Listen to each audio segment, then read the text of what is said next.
So, as you all know, the theme of this conference is bridging the gap, bringing together basically academia, government, scientists, if you would, and all with the purpose of being able to learn as much as we can about the UAP, getting a better education and understanding of that. I'd like to see a show of hands in the audience for one. Do you think that we achieved that? Wow, that's pretty overwhelming. That's great. I think that we did. I think that overall, if you listen to the presentations and the quality of the presentations that we gave, you can see, and by the way, many of the presenters also in their presentations talked a little bit about that kind of context. In other words, what do we need to do to be able to get that gap shortened, or what do we need to do better? But the key thing is that we have our representatives from kind of like that whole set of things that I mentioned, the government, the science, and the academia, that are sitting up here right now that also presented. And so this is a conversation with them and getting their ideas, their thoughts, more about where we need to go, because ultimately it's actually about getting the world together, really. I mean, and many of these people also actually interact with other governments, from other countries, you know, and they get to do that. Or many of us have different academia kinds of things where we find ourselves over in Europe or something like that and doing that as well. So ultimately, it's about what do we need to do to be able to get the conversations continuing to flow. And I'm looking to get their ideas about how we go forward. And so I'm going to shut up here, and I'm going to go to the person here on the right, our keynote, Ross. What are your thoughts about where we need to go to be able to get that kind of a conversation going? Okay, first, can I just firstly say how proud and how honoured I am to be invited as a mere journo to a gathering of scientists. And I was terrified, daunted about speaking to a room full of scientists when I first came. But frankly, I think the answer that I give is at the heart of that as well, which is that all of us are dealing with evidence. I just did an interview for your podcast where I was being asked, you know, how do I make an assessment about what I cover as a journalist? And one of the things I attacked in my book was a sweeping scientific assertion made by a particular scientist that witness evidence is not evidence. And I made the point that we convict people and send them to the electric chair in this country on the basis of witness evidence. And when you think about it, scientific evidence is evidence. The scientist is saying that he's gathered or she's gathered data and made an assessment of that data. And as a journalist, I covered Sir William McBride, the discoverer of the impact of thalidomide. And late in his life, he made a dreadful mistake and was caught out falsifying data. And so his witness evidence was tested and found wanting. And I was one of the journalists who had to cover the sorry story of his egregious failures with his representation and falsification of evidence. But I think there's a dishonesty in science sometimes about how they represent the value of witness evidence. Because a large part of my job as a journalist is to test witness evidence.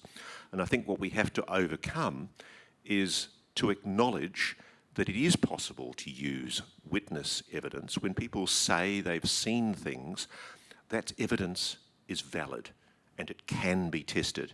And I think the lessons from what we've seen here today and over the weekend is that witness evidence is important, it's valid, it can be tested, and it should be taken seriously. That's a key point. I just want to bring out that one of the things, a common thread that I saw through most of the presentations is the reference to the fact that evidence from witnesses is a data point. That was mentioned by everybody here practically on the stage that talked about it. So I don't see that there's necessarily an exclusion of witnesses or we're not paying attention. I think that what it's more like about the fact that we are using that as a data point. For example, when we did the Aguadilla case, for example, let me just talk just real quickly about that. We had a pilot who we could go to and ask questions. What do you and we were able to have an interaction. Well, what did you see? Can you get that information? Because we needed to know that here's this object that's coming up that off of the runway, and oh, by the way, it was cleared by the control tower, and that they saw the light as well, right? So again, witness testimony saying that they saw it, because guess what? The pilots just saw a light, and then the pilot goes out, and then they come around, and of course they got the data, which was also including things like radar hits, and also that 3-minute and 54-second video clip, which we were able to analyze. So it adds value, and the fact that we also had other witnesses who were coming in to that airport that evening, one of which was actually a person who was coming in, who saw it from a different angle. Again, a data point. Do you all agree that that's kind of like where you were coming from? I don't think that we exclude necessarily eyewitness testimony. Correct? Am I seeing heads?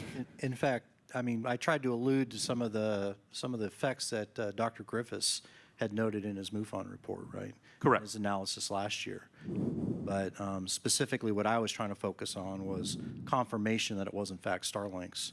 And then in the discussions Dr. Griffiths and I had, we talked about potential ways that those Starlinks could have been misinterpreted as orbs. You know, the fact that you had the gaps, the fact that you had more than one aircraft seeing it from potentially a different angle. Basically, I had gotten to the point where, okay, I was satisfied that I knew pretty confidently what the answer was, and I can suggest methods that would have alluded to those other observables, if you will. Go ahead. I'm going to give a little bit of historical context here. The Revolutionary War was won off of the human sensor.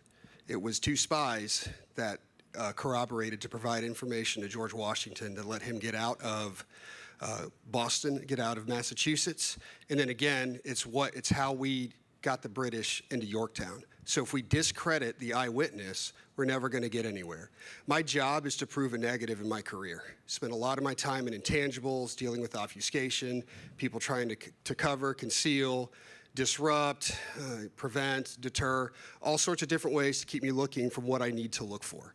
Interestingly enough, even if we remove intentions of what UAP may be doing, just based on capability, it exhibits common factors with what I do in my day-to-day.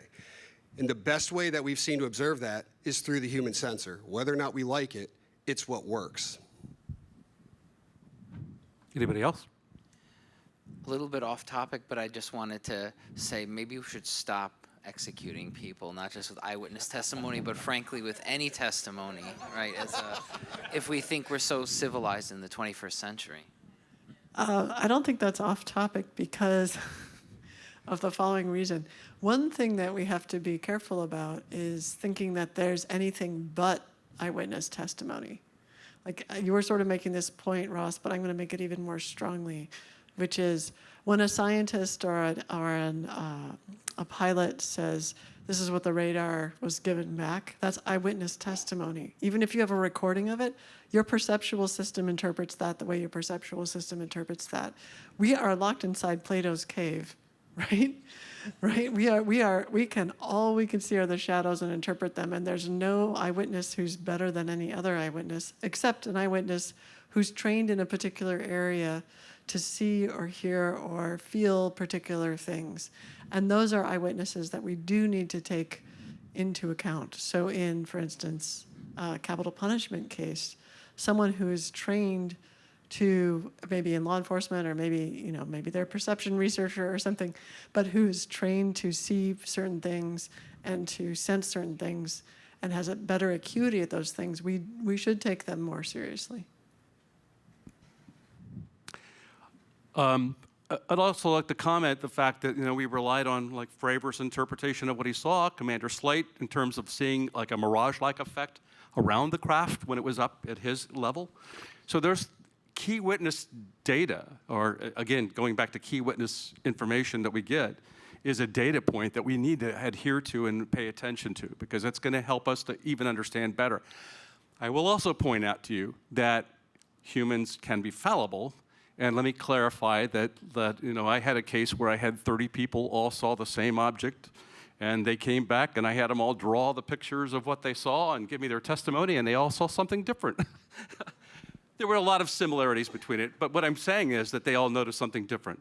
And then the other challenge we have is when we're doing investigations, oftentimes is, do we pay attention to, were they wearing their glasses? How good are they at hearing things or whatever? And so those are all challenges that you have as a scientist, trying to be able to get as accurate a depiction as possible. And also, as we've heard from Robert Powell, terminology is very, very critical, and we all come in with our own terminology for things. And especially when you're talking about an unknown. What do I call it? It's a mothership, because I saw it on E.T., or something of that nature. That's what it was. Okay.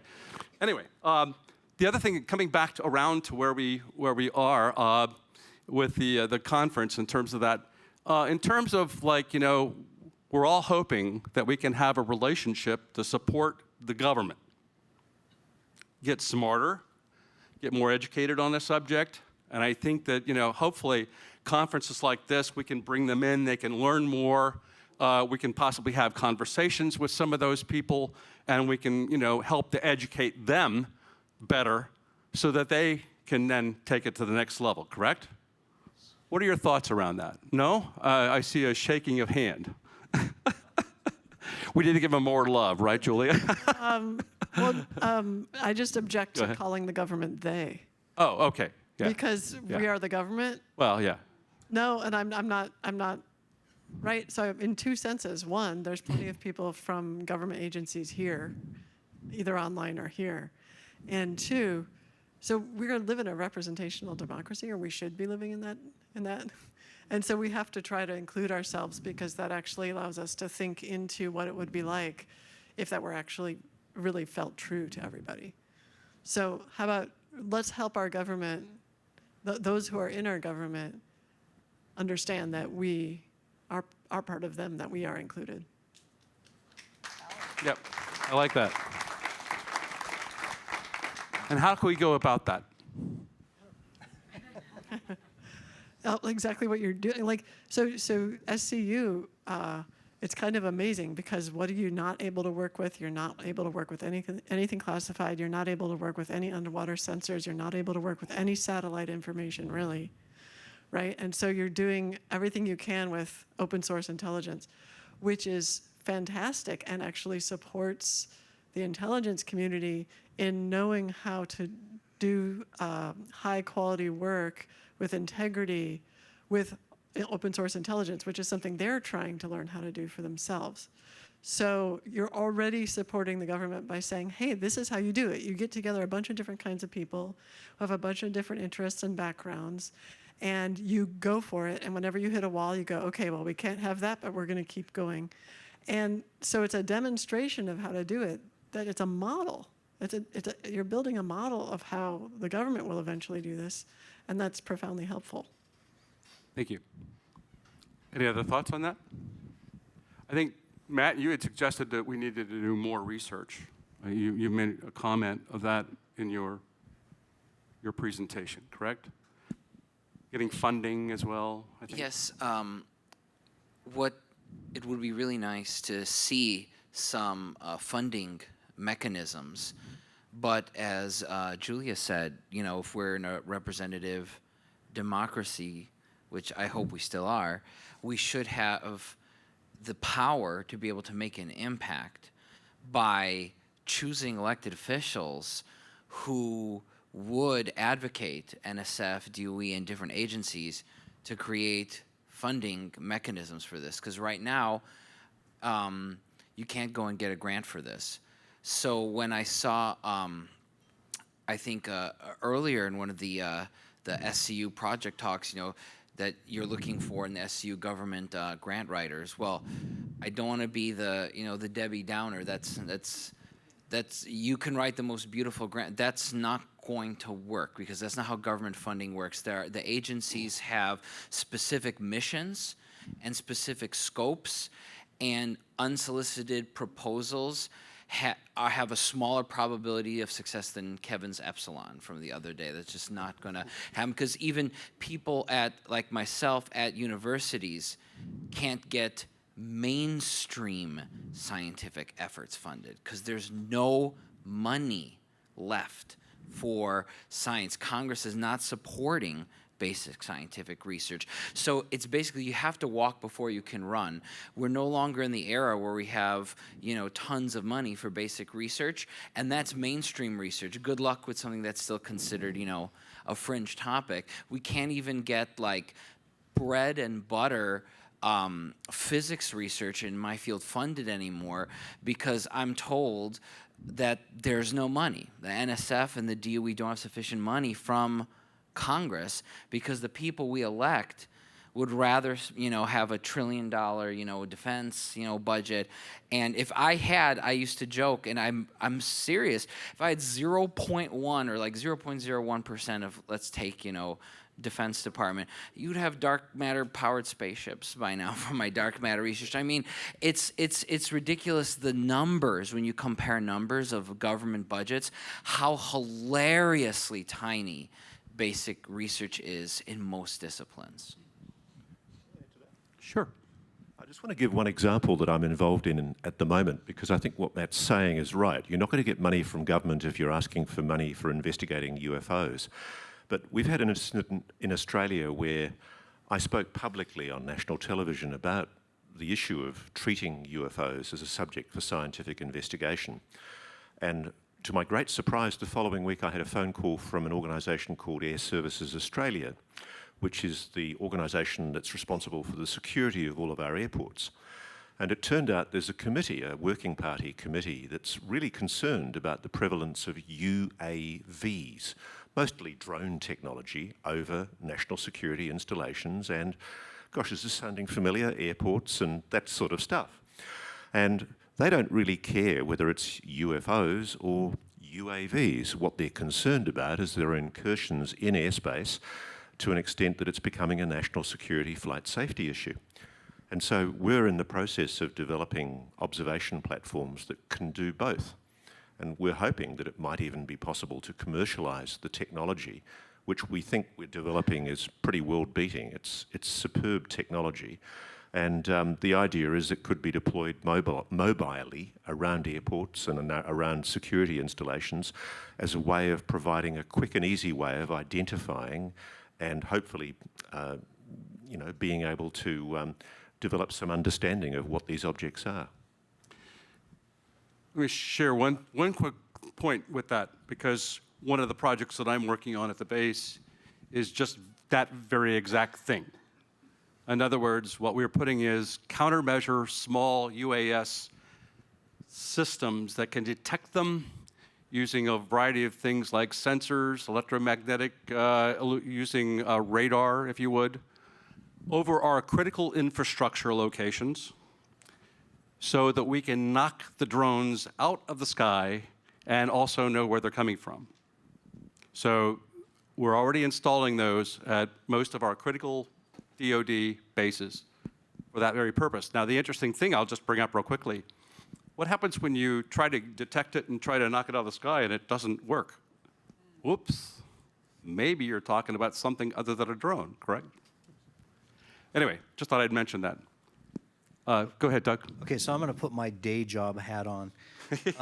My day job hat, just so everybody knows, Deputy Chief Scientist for Stevens Institute of Technology Acquisition Innovation Research Center. It's a university-affiliated research center associated with Systems Engineering Research Center. We do directly work with the Department of Defense. And so our bosses all sit in Office of Secretary of Defense in terms of our customer, and fundamentally what we are is a congressionally mandated capability, if you will, that we work with the DoD to put DoD funds inside of researchers' hands. And so there is an affiliation of 20 some odd universities that we can reach out to. So the Department of Defense will come up and say, I've got this research question. And then we will put out what's called an incubator. So it's a call for research proposals in a certain area, right? And then we'll get some 20 odd, 30, 50, whatever it is.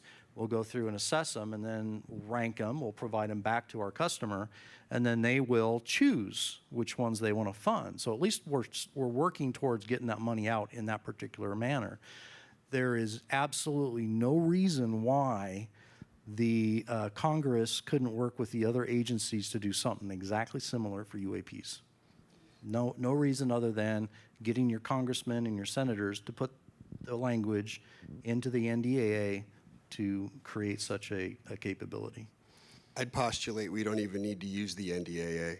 There's other means and methods within the law to do that as well, or to go to your congressman and get him to write the law. We keep trying to compel the DOD to release information that is deemed classified.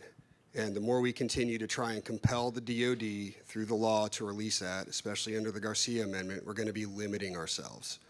And so, and I think it's important to note that it was the people in this room and the people in the UAP field is who got Congress to finally state to put something in the NDAA. We can do the same thing with the National Academy of Sciences. Now, I could go on and talk about all these presidential policy directives that need to be changed and how all these relationships need to work because, you know, I spend my days in it, it makes my head spin. But at the end of the day, the best way to make things happen is to compel Congress, write those amendments, and get it to them. And when data or points that are removed that you don't want to be removed and they get voted on and it moves on, write another one. That's the best way to do it. That's the only reason why now we have the Garcia Amendment going forward with the disclosure group. We can do the same thing with the National Academy of Sciences. Definitely another approach, yes. I've got a question from somebody out there. An argument can be made that there are currently no experts in UAP, but there are many with expertise that is relevant to gaining understanding of UAP. Some of that expertise is not credentialed, like Edison. Some people have insight. How in the combination of academia science can we include uncredentialed explorers whose curiosity is as relevant as well as the wisdom of the crowd? Any thoughts on that? Well, first, I want to agree that that we don't have experts in UAB. How do you have an expert in something you don't know what it is? You have students, right? And that's what we study, and it's our areas of expertise that bring it together. What I think keeps people from wanting to get involved is that there's still process and research, right? You still have to develop a methodology and a proposal to explain what it is you're going after. So even if you're not an expert or you think you have limited expertise, you still have ideas.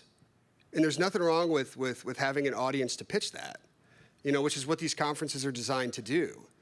I think one of the things that we need to remember is that when we pitch those ideas is that we need to be open to critique, to understand that to start with the idea, at some point you're going to need to move to a proposal. And that's the first step. That's how I got into it. I'm not a UAP expert at all. I'd caution to say that I have a form of expertise in the study of the phenomena. I'm relatively new to the topic. But what's made the difference is the fact that I put a proposal together after bouncing an idea off a coalition of the willing that was interested in listening, and then developed something that at the end, even though it was highly conservative, still moved the ball forward. Dr. Knuth made a key point. Science moves forward when someone dies. I probably got that wrong, but that's essentially what it is, right? So the football moved forward a little bit. So let's do it again. If you have an idea, there's nothing wrong with pitching it and then trying to figure out how to turn it into something to where you can try and answer a question and gain that expertise on yourself. You don't need a doctorate degree to do that. You just need to have the ability to critically think, analyze, work a methodology, pitch the methodology, be open to criticism, to refine the methodology. It took me 6 months to get my methodology right.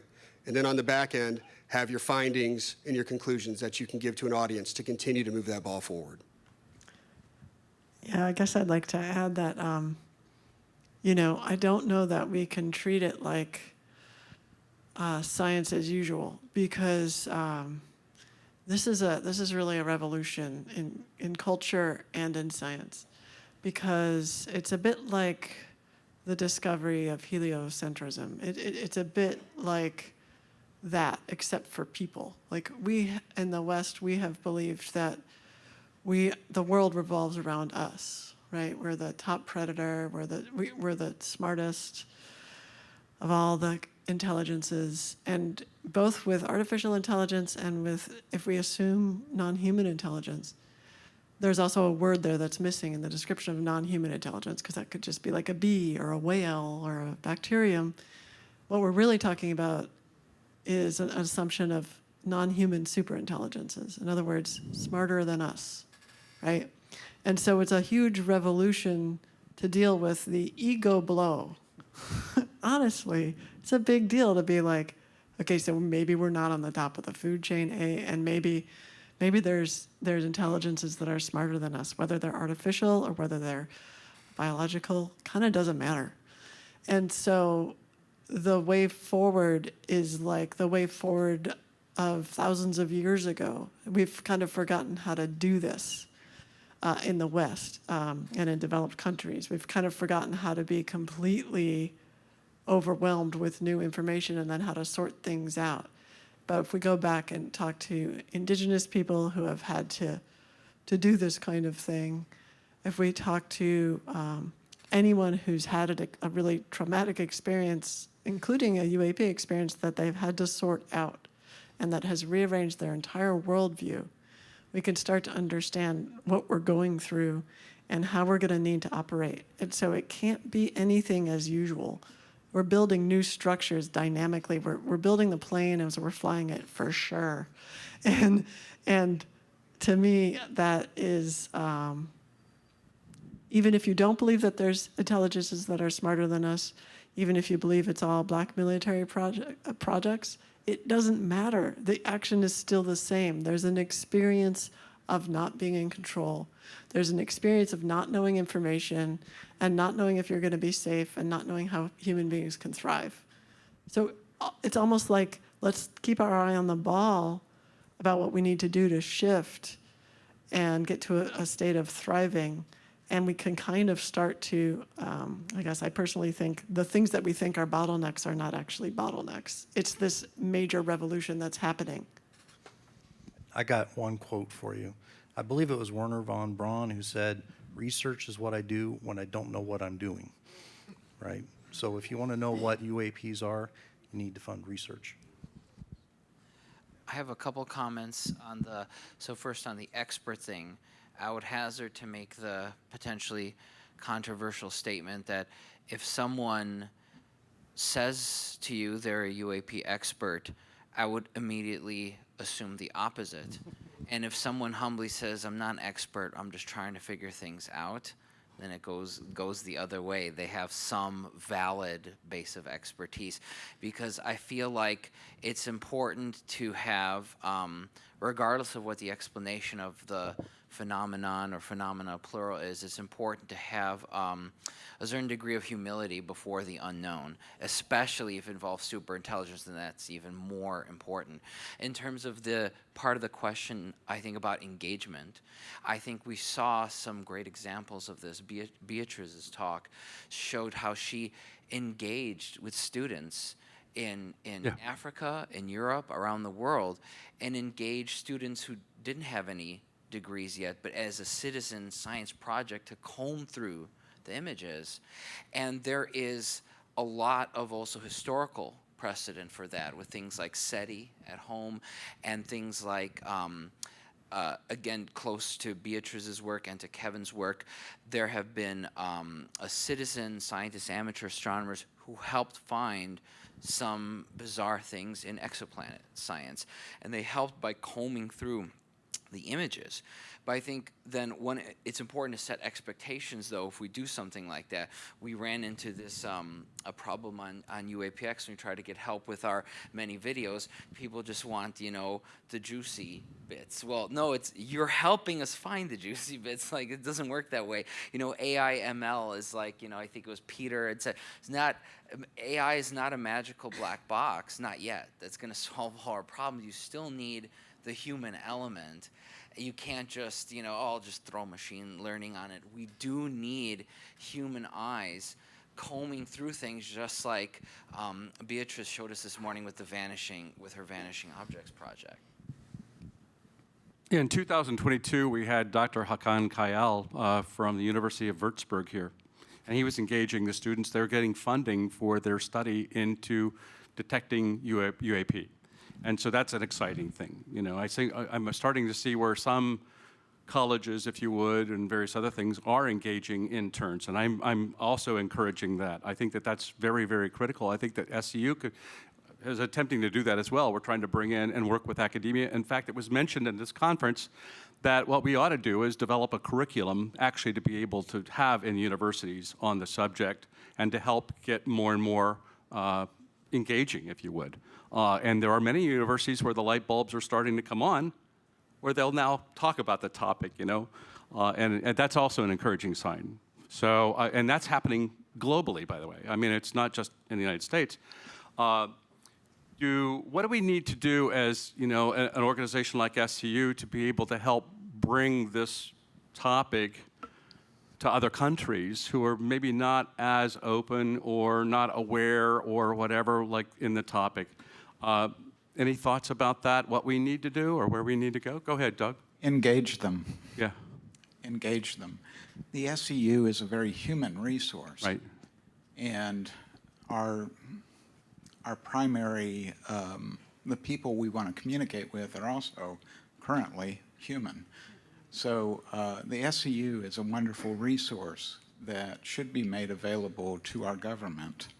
And to that end, I would say if we're not already doing this, and I think some of us are, we should reach out and on a regular basis engage our elected representatives, but also encourage them and encourage our government to reach out to other countries, because we're really one group of residents on this big blue marble who seem to be of interest to someone else. So that should interest more than our government. It should interest everyone on this planet. So I think the main thing that we should do is say, hey, we're a group of people who we may not have all the answers nailed down, but we're engaged in a pursuit of the methods to nail this answer down. And we will need some resources along the way.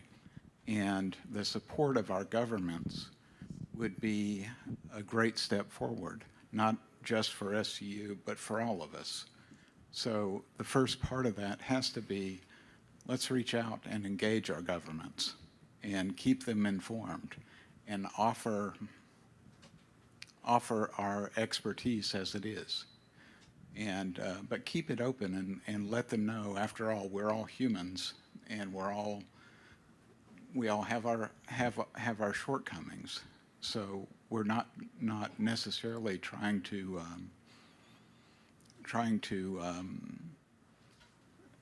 cast them in some role that makes them seem lesser than us, but we do have some good advice to give them. And I believe that the SCU as a whole is an organized group of people who are looking for this answer. So engage them is my thought. How about simulcast in various languages?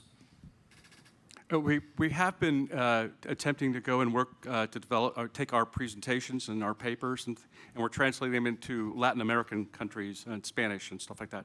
So that is a great step, and I'm glad to see that we're doing that as much as we can. We happen to have somebody from another country that's right here. I was kind of curious if Ross, what your thoughts are in terms. Let me ask you this. It's often been characterized, and a lot of people saying that Australia is pretty closed on the topic and there isn't a whole lot of discussion.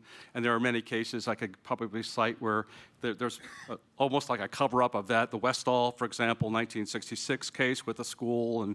And so where do you see Australia is? And I know that you've been very critical not critical, but you're attempting to bring that to Australia, through your news broadcasts and everything else. Go ahead. I think there's two ways of seeing this. The first is institutional media and the normal gatekeepers of government are dismissive. We've spoken to the Air Force, and the Australian Air Force has refused to engage on the issue. Although for a while they were lying about having been briefed by the UAP task force, and we finally forced the admission out of them that they had been briefed. And I don't know why they chose to lie. It was a stupid thing to do. But privately, I'm having conversations with government officials. Scientists are reaching out to me. I am the village idiot on UFOs in Australia. I have to admit, it's not nice sometimes because you are held up to contempt and ridicule constantly. But what is interesting is I'm being interviewed on national platforms, national TV shows, national radio shows, and a huge amount of public interest is being generated. Whatever there is in the way of a suppression effort for this issue, there is vast public interest, enormous public interest. People want this topic. Anything that I put up on the web, it's voraciously devoured by the public.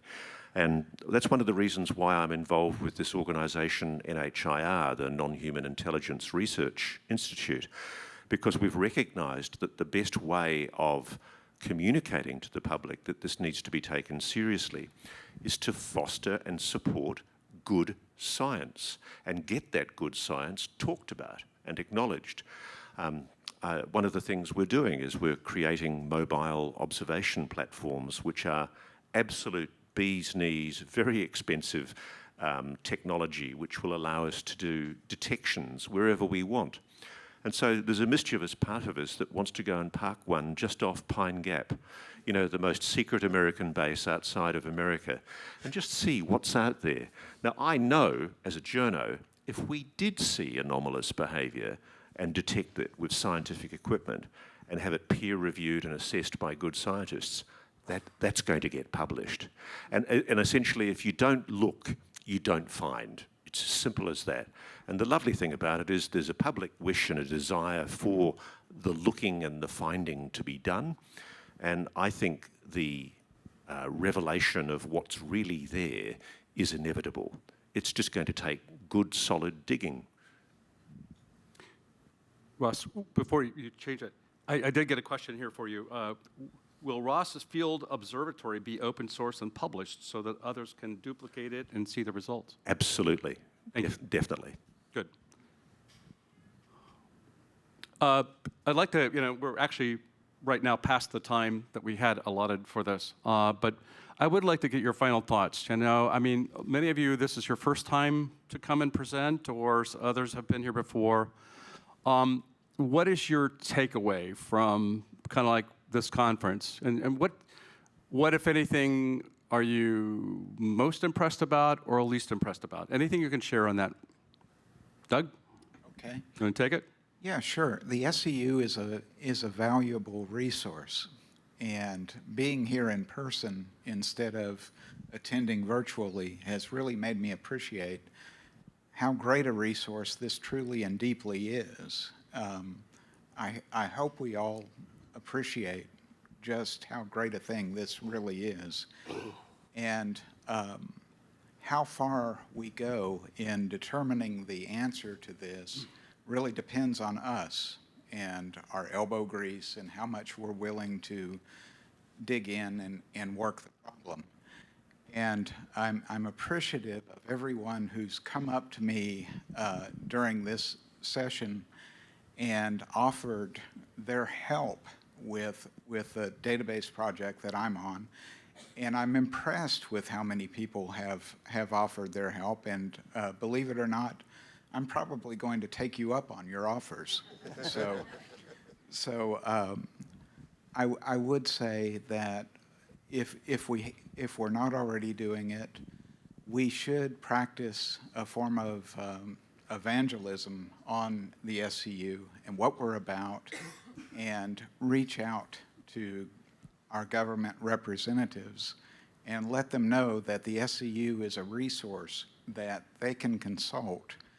And this is an organization that I believe is one of the has the highest credibility in this field. And we should never be apologetic about this topic. To be perfectly honest, I worked for 16 years in a defense contractor, for a defense contractor, and everyone was interested. From the president down, they're all interested, and they wanted me to tell them about what I was doing, and it wasn't because, oh, you might be violating some security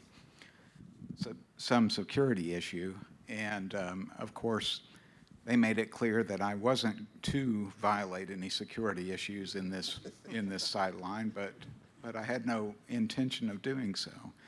But had many great conversations with these folks, and none of them ridiculed me. They were all just riveted and interested.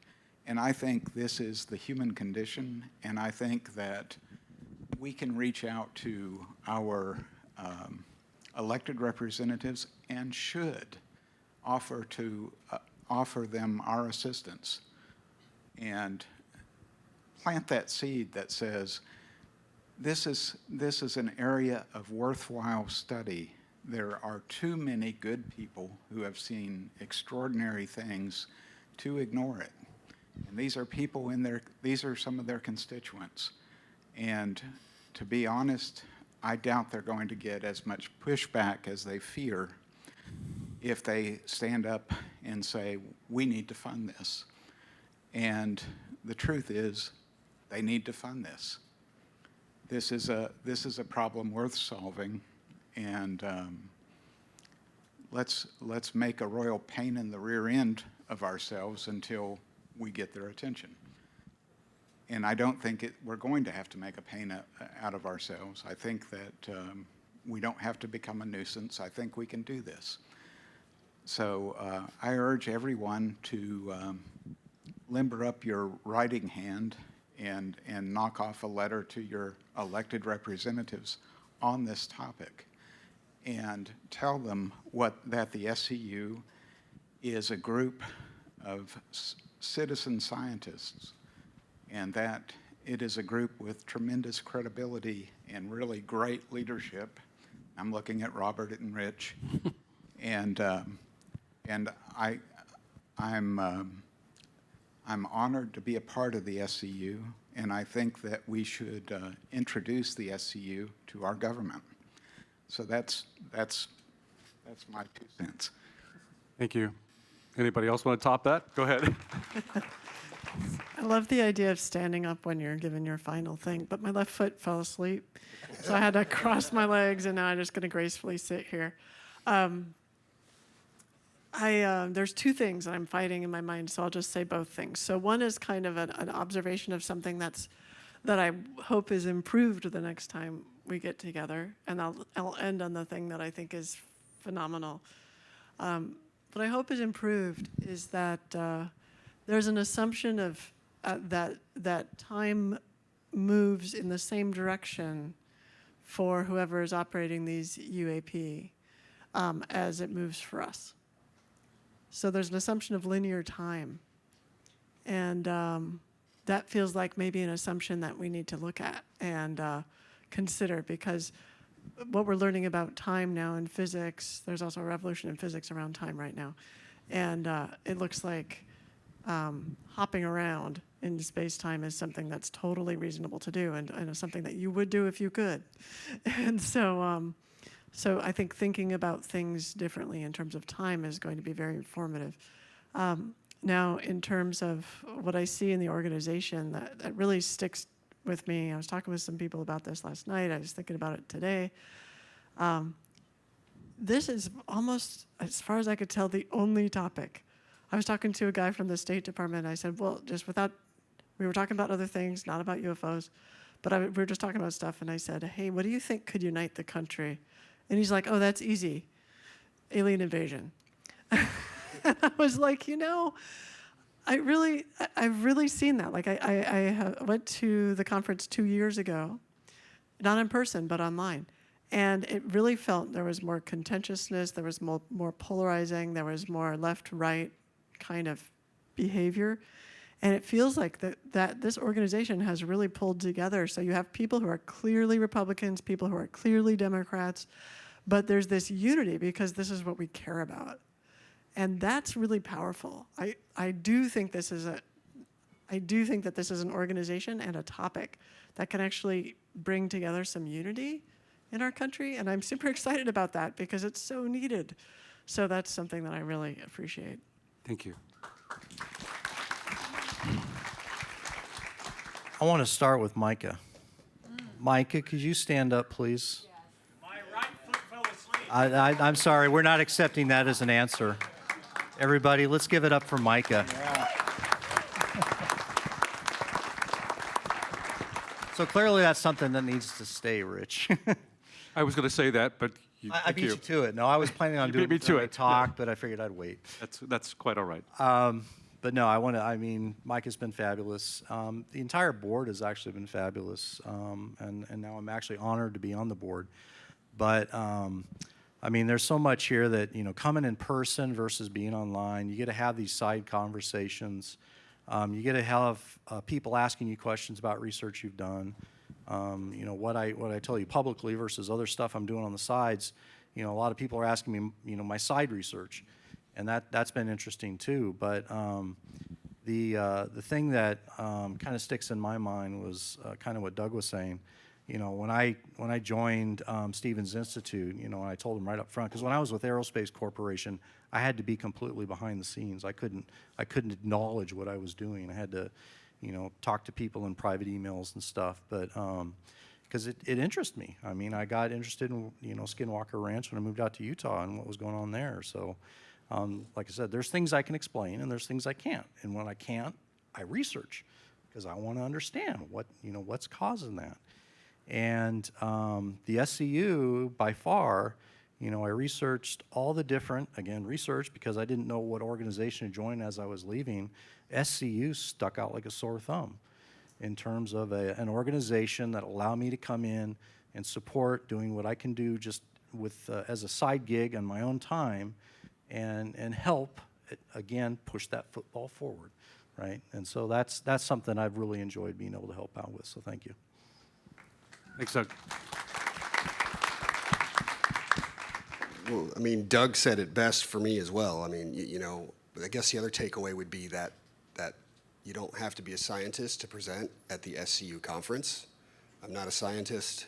I use a scientific process, and that's important when you try to figure out where your idea fits in the grand scheme of UAP research, right? Because again, it's a phenomena. We don't know if it's material. We think it is. It has various components and proponents that cause a lot of question. So there's a lot of brain power required to figure it out. The other takeaway that is this was one of the best themes that I've seen for a conference in a while in the way that it was structured and the way that it was presented. We went from this is how unconditional love changes the nature of humanity and how we remove taboo to conversations about extremely dense scientific stuff where I'm looking at my physics buddies and going, can I just rely on you to figure this out and explain this to me, like I'm a 5-year-old. And that's important because we see how we moved through the conference from this idea of how we can all get along to focus on the same effort and covered various topics that relate to what we would call soft sciences or arts, and then also in how that was further drilled down and refined into this is what I would say the dense material sciences are doing to also figure this out. And so the two components were married together very well. So that was the two takeaways I had. Thank you.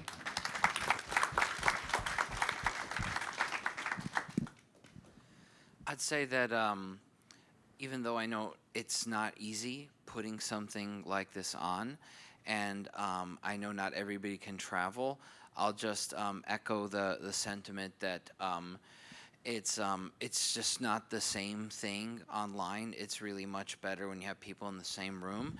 And I know we have a lot of people online and watching through Zoom and the Hoover app, and I know there's the online networking and things like that, but it's just not the same as you get from an in-person experience. And the one benefit though of the online dimension, however, is that it does enable greater international participation. We were talking about that.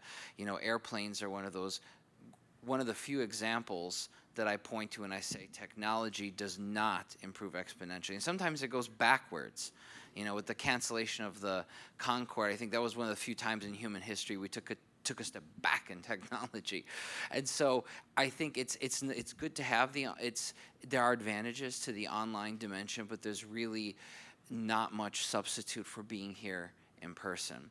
Although speaking of international participation, my last thought, then we're talking about translation earlier. So when are we going to have the Australian translation and UK and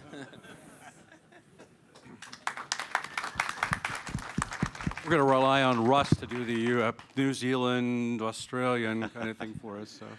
I just want to speak from experience. I mean, as a journalist, one of the problems that I've had is even trying to engage with people on this subject. There's such a resistance to the stigma and the taboo that's attached to it. And I can tell you that it's a huge thing to be able to say to people, you need to read this scientific report. And so on Australian radio, I've spoken on the public broadcaster like our PBS, and there's been a scientist skeptic debunking and attacking me for even taking the subject of UFOs seriously. And he made a sweeping assertion once. He said, no scientist is interested in UFOs, they're rubbish. And I said, well, actually, I can tell you, you are wrong. Can I tell you about this great organisation called SCU, which is investigating UFOs? It's taking them seriously. Oh, and by the way, you should read this excellent Nimitz report, which, frankly, saved my bacon when I was writing my book. It's just a superb document. And I love reading the SCU reports because they're kick-ass. And the reason they're kick-ass is because they make things clear for a Luddite like me, and that's what we need to do to communicate this issue. So there's a communication issue to break this through to public attention. And all of you, I take my hat off to you, you're the scientists that can make that happen. So thank you. Thank you. At this point, we're going to conclude this panel, but I'd like to, while the presenters are up here, let's hear an applause for their incredible presentations. And to the panelists that we have out here as well.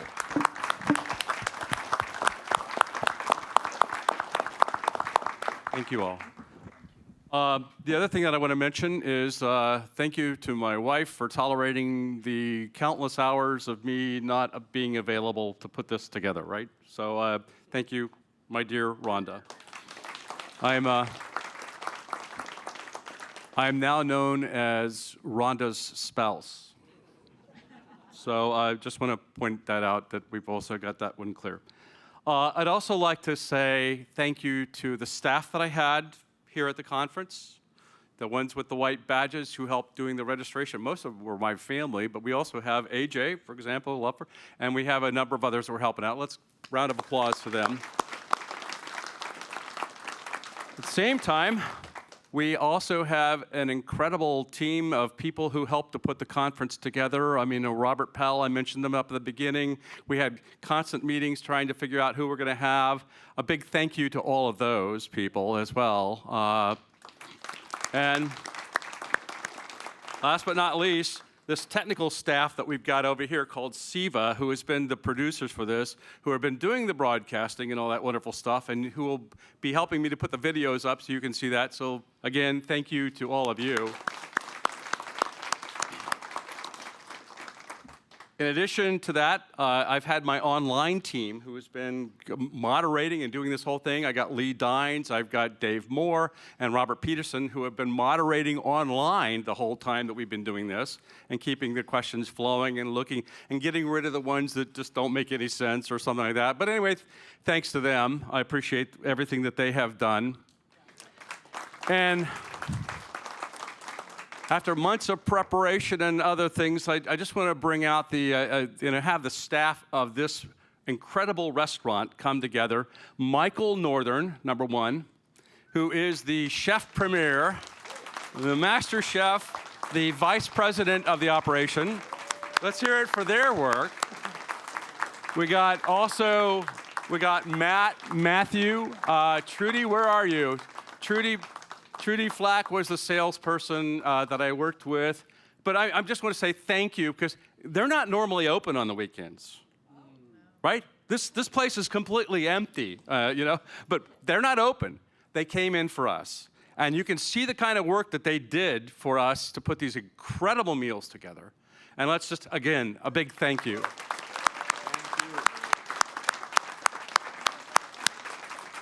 Michael continues to point out that they have a field over here for the UFO to come and land so that we can He's been waiting for a long time. But anyway, we've been here since 2019 in this, like, you know, several times. And it's every time everybody's walking out and saying, wow, this is incredible.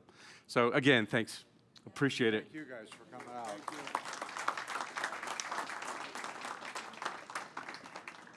So with that being said, I just want to say also thank you to you, because if we didn't have you in this room, they're not going to be up here presenting to an empty audience. So the fact that you are willing to come, and the people online who are willing to come, and we do have people from around the world attending, okay? So they couldn't make the flight over or whatever like that. And I'll point out to you, we had some people that were actually going to be here that couldn't attend, who will now be able to go and watch all of your presentations. And I want to point out to you that they're going to be available in Hoover for the next 3 months.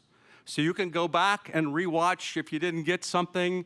And the other thing that I'm checking with all the presenters to see if it's possible for them to put it either in maybe PDF format or something like that, but some of your presentations, if we can make them available. Because sometimes it's like, you know, you're overwhelmed by looking at it the first time, especially with all the math. My God, you know. I mean, so, you know, bottom line, you can go back and look at it in greater detail, and we'll try to get those things out to you. I know that also Josh is also going to allow me to put up his dissertation for you to be able to take a look at, you know, and the presentation. So that's exciting, right? Oh, they're already in Hoover. See, they're once. Thank you. So anyway, bottom line is that it's available. I hope you'll all come back. Yes. Yeah. And again, I just want to say a big thanks to Micah, who stood up after we lost. We had originally had another person, Alejandro Rojas, who was going to do it. And we're very, very fortunate that Micah was willing to step in and, by the way, exceeded everybody's expectations. So thank you, Micah.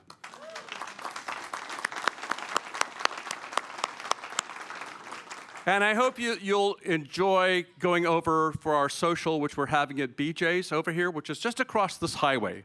There's a Bridge Street area over here, which is a huge shopping area. And right in the front row is a place called BJ's, which is a brew house. And we ask you then to also kind of like not hang around here, to go over there. And the reason they can start cleaning up. And these people are going to take forever to get rid of all this stuff, you know, and to move it and to put it in transport. Thank you from the bottom of my heart. It means a lot to me that you're okay. Thank you.